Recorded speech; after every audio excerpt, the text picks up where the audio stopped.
Good evening and welcome to the first episode of Team Morg's Time in association with Onto the Ball podcast. I'm going to be bringing you insight into Manchester United games straight off the bat, feelings and thoughts, instant match reaction from a Manchester United perspective. Now, I'll obviously do my utmost to get these out straight after the games.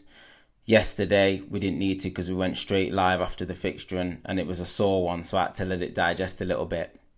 I appreciate the support on the videos. We've only been doing this since October and we've had a great response so far. So don't forget to keep smashing a like on the videos. All the socials will be underneath in the links. So give those a follow as well and let's just keep the movement going. I'm going to get straight into it.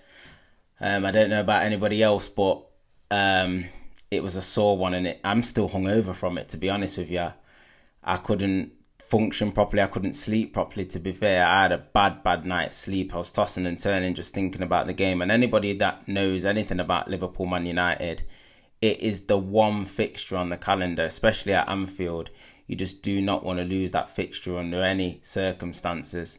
Yesterday I was quite scared going into the game. I would have taken a draw, to be fair. But there's a few things that I sort of want to break down from the game after the sort of dust has settled over the last 24 hours. I've had a lot of time to think about it and stew, and my phone's been popping off. My social medias have been blowing up and everything, asking about Ten Hag's Dutch pot bubbling and everything, and there's no source anymore and stuff like that. So we'll get into that. But firstly, I want to speak about the manager, Erik Ten Hag, because obviously I've gassed him up to high heaven. Anybody who follows my Twitter will see that I've literally spoke about Ten Hag at length.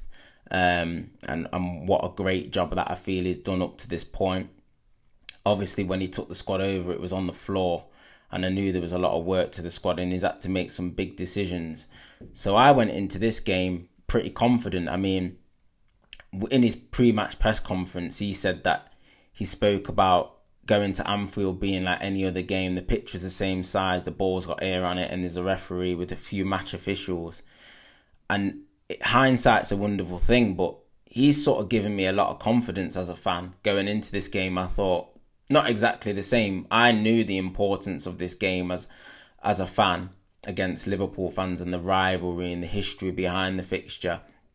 But I sort of was going with the manager, like if he felt confident, I felt confident. I did feel that we would get something from the game, whether it was a draw or a win. I didn't think we would lose the game, and certainly in the fashion that we did. But when you look back on it, it's probably the first mistake that he made, coming out in public saying that it was just like another game.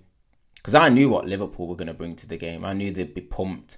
I knew they'd feel that they would have a point to prove in the match. And that showed in the performance. So that was probably the first mistake I thought Ten Hag made in the preparation to the game. He probably didn't have us psychologically prepared as well as we should be, because Anfield is sort of a special place to go for Man United in terms of the rivalry and the history, as I've just spoken about. So that was the first thing that I have to sort of negatively mark against Ten Hag. I thought the way he set up the team as well, you couldn't really tell a great deal in the first half, but Liverpool probably would have been encouraged seeing Weghorst in the 10 and seeing Bruno on the left. And it's the first time we've really seen Bruno on the left. When Bruno's played out of position, he's normally sacrificed himself and played on the right. He played on the left yesterday. Rashford was through the middle. But there's no point having somebody with pace in behind, with no service and sort of no connect. And I think with Weghorst in the 10, as well as he's done from a pressing perspective, he's quite limited. So I felt like when the ball was sort of going into him, he was just getting smothered with the likes of Fabinho in there and Henderson, who were always going to have the legs in there over him, because he's not got the most agile physique. He's good at the pressing and stuff, like I said, but from an offensive point of view, I don't think we could really get out successfully, especially in the second half. So I think the way he set us up as well from a tactical perspective didn't really work in terms of what sort of Liverpool's strengths were, which are pressing and getting in people's faces. But then going on to the second half, the actual goals themselves, it's some of the worst defending I've ever seen in my whole life, to be honest with you. It was dreadful. I don't think I've had a bigger hangover from a Manchester United defeat in all my life supporting them. Even under Ollie, I think like I expected it under Ollie. Do you know what I mean? When we were getting beat 6-1 at home to Spurs, 5-0 at home to Liverpool, 4-0 away to Liverpool, City packing us in and beating us 2-0 at home, but sort of taking the foot off the gas and sort of taking pity on us. It didn't bother me as much because I didn't have any faith in that manager. But yesterday really hurt. It really, really hurt because we were on a really good run. We had not lost since the Arsenal game. Before that, our only defeat before the Arsenal game was the City game. You can go to those grounds away and lose. And we lost in a good fashion at Arsenal, if there's ever a good way to lose. We competed in that game a lot and we were strong in that game. Yesterday was the total opposite. We were basically giving goals away. Ball just deflecting off people like FIFA glitches, coming off Shaw's leg, bouncing off McTominay's ankles, just falling to Salah and just twisting the knife, really. I think the big question is now, where do we go from here? I think there are positives not to take from the game or the result. It was an absolute disgrace. But I can't remember the last time we've let one result like derail us for a prolonged amount of time. I expect us to bounce back. I think the competitions that we're in sort of stand us in good stead in a way because we've got a lot to go at in terms of games. We can respond pretty instantly. We've got a game against Betis on Thursday. I'm sure Ten Hag will hold his hands up and admit that he's made some mistakes. But there's a naivety about certain members of the squad that's sort of underlying, and Ten Hag's sort of been papering over the cracks with it a lot in the sense of the fragility that we can show at certain times. I think that fragility was sort of exposed yesterday when the going got tough at 3-0, when you still had to keep running with people and tracking runners and stuff. We just didn't want to do it. And Liverpool, as I said in the post-match yesterday, they're not a team that rests on their laurels. They want to bury you, and they buried us yesterday. So I think there'll be a huge inquest today at the training ground in terms of who's responsible. They're all responsible, but they will really pick it to pieces and dissect it. And we've got to respond big time on Thursday. We're still in 2 competitions that we can go and win. The league's over. We're not going to win the league this year. We weren't expected to win it at the start of this season. So I'm not going to let rival fans start bashing United for not winning the league because we weren't expected to win it anyway. We've got 2 competitions, the FA Cup. We've got the Europa League.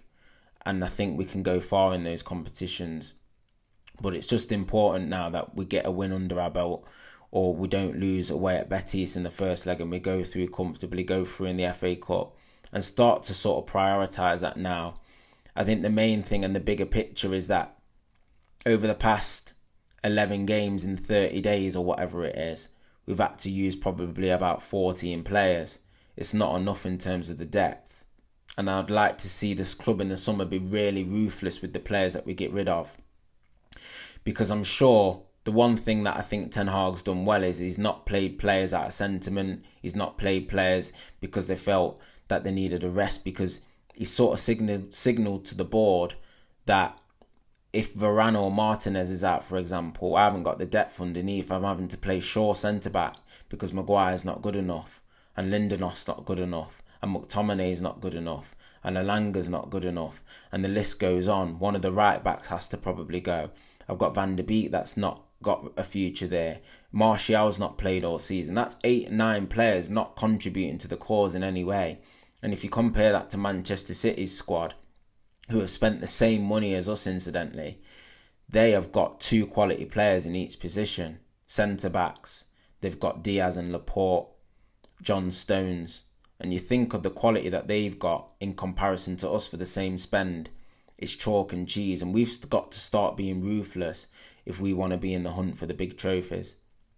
So yeah, all eyes point to Thursday. I expect to see a reaction. If you like what you heard, smash a like on the video, and I'll see you next time. Peace.